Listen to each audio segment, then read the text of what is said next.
What can we learn from the Navy SEALs? I was watching a really fascinating presentation by a gentleman by the name of Simon Sinek, who done some work with the Navy SEALs, and his question was SEAL Team 6. Most of us are familiar with SEAL Team 6. They're the elite group of Navy SEALs that specialize in hostage rescue as well as counterterrorism. Definitely a group of badasses, as they say. Not to leave out our friends in the other armed forces. Of course, the Army has their Delta Force, and the Air Force has their 24th Squadron, but most can agree that SEAL Team 6 is an elite military organization.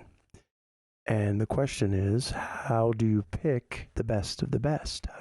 How do you pick SEAL Team 6? This gentleman who was working with the SEALs shown a graph. And here is that graph. The graph has two lines, performance on the left and trust on the right. Performance is definitely something we can relate to. In business, that would be your revenue or how much business you've generated. In the case of the SEALs, it could be their shooting range results or their ability for hand-to-hand combat and those types of things. Performance. At the bottom, we have trust. And in the funny words of the Navy SEALs, trust is, would I trust you with my money or my wife?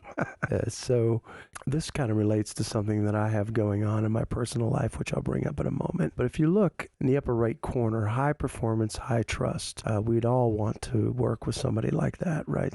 In the case of the SEALs, their remarks were, if you have a leader or a colleague that is a higher performer, but you have a low level of trust in that person, they are toxic to the team, the organization, and the mission.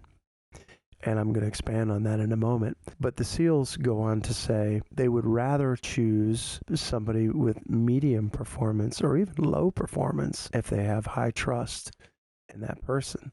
So here you have an elite organization that places more weight on trust than they do performance. My wife has been troubled over the years. We were reconciling for a fourth time. I saw the signs. I knew, she was up to the same. Recent night, I left for the evening to visit a friend. I used my recording equipment. I just hit record. When I came home, I wasn't surprised I had evidence of her cheating. But what surprised me was I could hear a police radio in the background. And I found this very troubling. The recording was nearly 3 hours. So the person that whom I believe is pretty high up in my local sheriff's department, he was basically ignoring his duty for 3 hours. And you could hear on the recording him ignoring dispatch and dispatch becoming very frustrated with him. And I thought, well, that's definitely bad. So a couple of days later, I went and filed an incident report at the local precinct near where I live.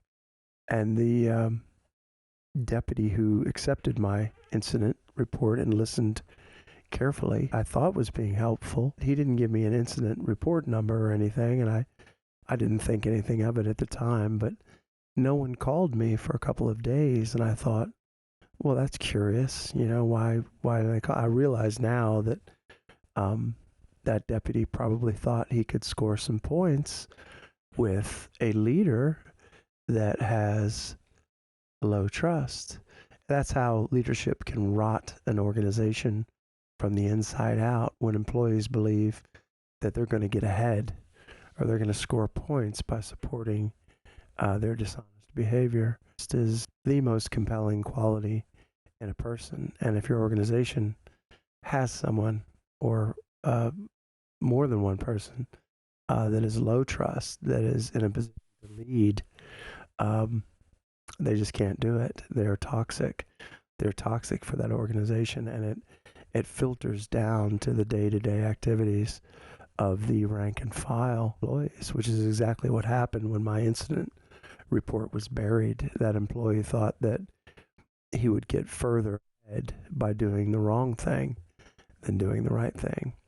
And certainly in the case of the leader of this organization that was fraternizing with my wife for 3 hours when supposed to be working, I would put that person on this end of the spectrum of low performance and low trust. This is Don't Get Screwed. Thanks for listening. Have a good night.